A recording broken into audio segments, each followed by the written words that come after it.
Taipei, la capital de Taiwán. Hace tan solo 30 años, la gente de este pequeño país del este de Asia era más pobre que muchos africanos hoy. La malnutrición estaba ampliamente extendida y carecía de recursos naturales. En la actualidad su pueblo es tan rico como el español.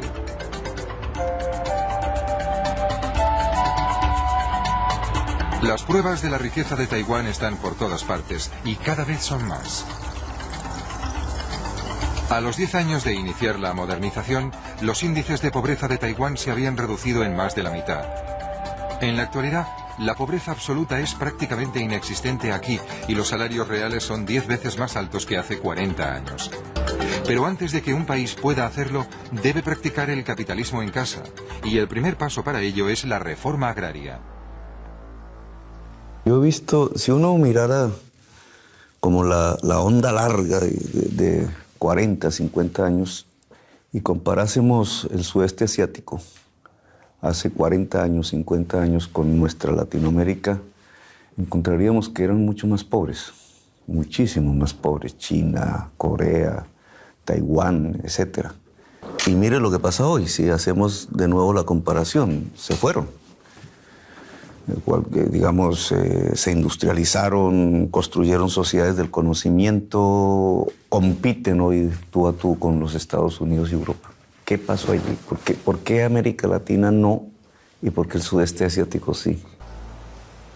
Si la gente no es dueña de sus tierras, no tiene ningún incentivo para hacerlas más rentables. En la década de los 50, el gobierno taiwanés empezó a comprar tierras a la antigua élite para dársela al pueblo. La productividad se incrementó rápidamente y Taiwán dispuso de provisiones de alimentos, liberando mano de obra para la industria.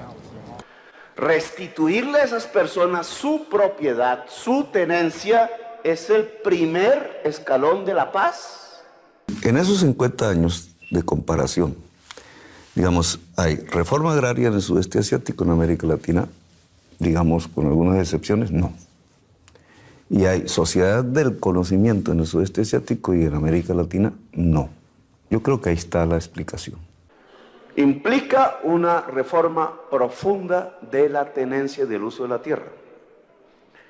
Y esa reforma debería comenzar por una ley que ya expidió este Congreso de la República, la ley 1448, la restitución a quienes le robaron la tierra, a quienes le expropiaron la tierra.